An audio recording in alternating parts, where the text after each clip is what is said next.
विकास कार्य तो अभी कुछ हुआ ही नहीं है खैर में। जिस हिसाब से जनसंख्या बढ़ रही है, इसका नहीं, जल भराव की समस्या को आप ले लीजिए जी। और सड़कें भी कोई ज़्यादा बढ़िया नहीं है फिलहाल। यहाँ कम से कम 8 पहरेदार होने चाहिए खैर के लिए, तो कोई भी एक पहरेदार 2 पहरेदार, उससे क्या पूरी खैर कवर थोड़ी हो रही है। बहुत बड़ी खैर है। अब तो पार्क वगैरह कोई व्यवस्था नहीं है यहाँ पर। विधानसभा चुनाव के बाद में अब निकाय चुनाव की सरगर्मियां तेज होती जा रही हैं और ऐसे में प्रत्याशी भी धीरे धीरे निकलने लगे हैं। नमस्कार, मैं हूं कैलाश गोयल और आप देख रहे हैं हमारा विशेष कार्यक्रम आपकी बात मेरे साथ। और हम आपको लेके आए हैं अलीगढ़ जिले की नगर पंचायत खैर में, और इस वक्त मेरे साथ मौजूद हैं यहाँ पर अतुल गोयल जी, जो नगर पंचायत अध्यक्ष के लिए अपनी दावेदारी कर रहे हैं। बहुत बहुत स्वागत है आपका। Thank you sir, thank you. Goyal ji, जिस तरह से आप एक व्यवसायी हैं, व्यापार आपका पेशा है, ऐसे में आप राजनीति की तरफ रुख क्यों कर रहे हैं? राजनीति तो ये है, शुरू से ही मेरे पापा भी शुरू से राजनीति रहे, उन्होंने भी बहुत अच्छा काम किया है और कांग्रेस के नेता रहे। और मेरा भी मन करता है कि मैं भी लोगों की दुख दर्द को सहयोग करूं, उनका भी शुरुआत करिए। मैंने आपसे शुरुआत की है। तो दुख दर्द में शामिल या समाज सेवा तो बिना राजनीति में जाए भी हो सकती है। वो आपकी बात सही है, लेकिन राजनीति भी जरूरी है। उसके सहारे से और भी लोगों के काम किए जा सकते हैं। खाली अकेले काम नहीं होता, कुछ ना कुछ पद तो होना चाहिए।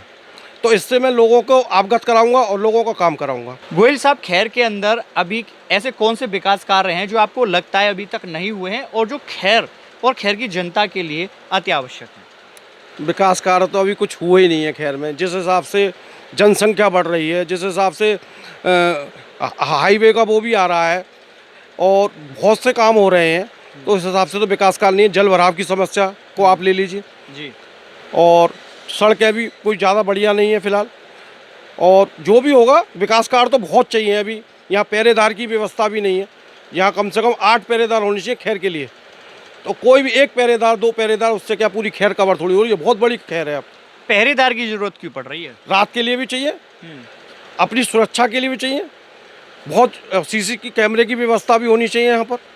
और कोई खेल का कोई भी काम नहीं है खेल का, और उसके बाद में ये व्यवस्था भी हो, पार्क वगैरह कोई व्यवस्था नहीं है यहाँ पर। तो आपका कहने का मतलब ये है कि खेल के लिए यहाँ एक मैदान होना चाहिए, स्टेडियम होना चाहिए। आजकल लोगों की प्रतिभा निखर के आती है, लोग वहाँ बड़े इंटरेस्ट लेते हैं खेल में भी, तो यहाँ तो अभी कुछ भी व्यवस्था नहीं है। जैसे जल भराव की अभी आप बात कर रहे हैं, देखने के लिए आ रहा है कि जो जल भराव की जो खैर की जो समस्या है, वो सबसे मुख्य समस्याओं में से एक है, क्योंकि बारिश पड़ने के बाद में, छोटी सी बारिश पड़ने के बाद में खैर पानी पानी हो जाता है।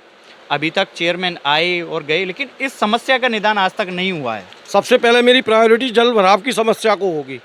ये जल भराव की समस्या को दूर करना है, सबसे पहले प्रायोरिटी मेरी यही है। अतुल जी, अगर हम चुनाव की बात करें तो बहुत से लोग जो है चुनावी मैदान में आते हैं, प्रत्याशी के रूप में निकल के आते हैं, तो ऐसे में जनता जनार्दन आपके ऊपर ही विश्वास क्यों करे?